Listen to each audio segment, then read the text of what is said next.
आज कोण आता नाही जाता नाही.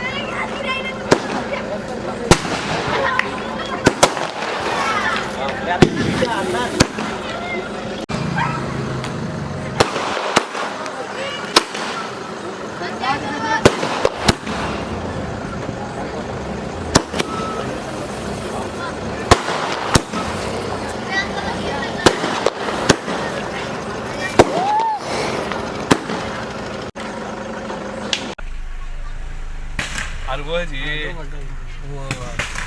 그것보다 바로 하자.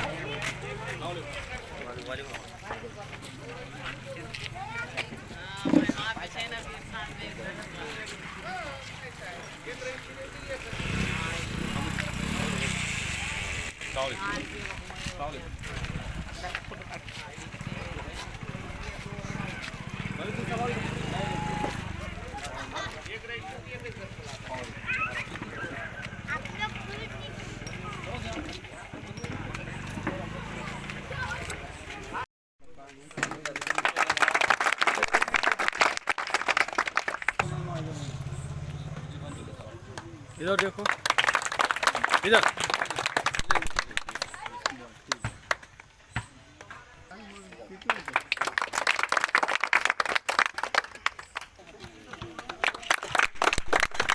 रीढ़ की हड्डी, किसी भी कौम की रीढ़ की हड्डी उस कौम का नौजवान होता है. उस कौम के नौजवानों को उठा उठा के जेलों में डाला गया. कोई उनका पुरसाने हाल नहीं. लेकिन अगर हम तेलंगाना में देखेंगे तो मालेगांव ब्लास्ट में, मक्का मस्जिद ब्लास्ट में तेलंगाना के बच्चों को उठा के जेल में डाला गया. मजलिस इत्तेहादुल मुस्लिमीन ने उनकी पैरवी की, उन नौजवानों की, उनको बेकसूर साबित करवाया.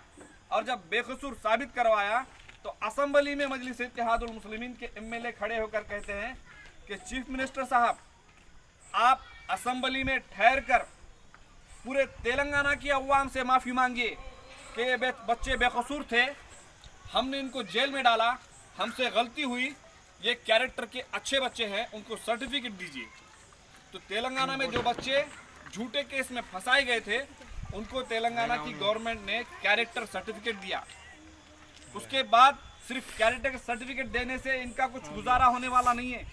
इनके कई साल जेलों में गए, इसलिए इनको एक्स ग्रेशा दिया जाए, यानी एक अमाउंट दिया जाए पैसों का. एक्स ग्रेशा भी मंजूर हुआ.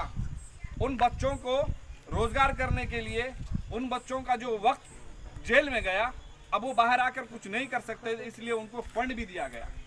तो ये क्यों हुआ? ये सिर्फ इसलिए हुआ कि हमारे पास एक पॉलिटिकल पावर थी, हमारी बात रखने वाले एमएलए थे, हमारी नुमाइंदगी करने वाले एमएलए थे, जब जाकर ये हुआ. अब आप बोलेंगे कि महाराष्ट्र में भी तो मुस्लिम एमएलए हैं, फिर महाराष्ट्र में ऐसा क्यों नहीं?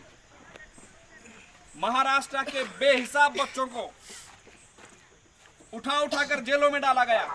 ये बताया गया कि एयरपोर्ट से अरेस्ट किया गया, किसी को घर से उठाकर ले गए और कहा कि इसको रेलवे स्टेशन से उठाए, ये भाग रहा था.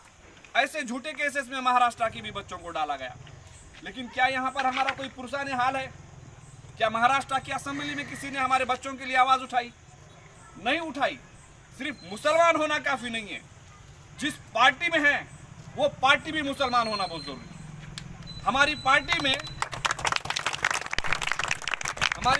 में बेकसूरों को छुड़ाने के लिए, उनके हक को बयान करने के लिए कोई रोक टोक नहीं है. अगर हम देखेंगे कांग्रेस, एनसीपी और दूसरी पार्टियों में, तो वो वहाँ के जो एमएलए होते हैं वो गुलाम होते हैं. उनको जितना पर्चा दिया होता है उतना ही वो काम करते हैं. जहाँ पर सिग्नेचर करने को बोली होती है वही सिग्नेचर करते हैं और उठकर चले आते हैं. तो क्या ऐसे रबरी सिक्के हमको चाहिए? हमको रबरी सिक्के नहीं चाहिए. हमको हमारी नुमाइंदगी करने वाले हमारे नुमाइंदे चाहिए. हमको टार्च के कपड़े मार के उनकी गुलामी करने वाले लोग नहीं चाहिए.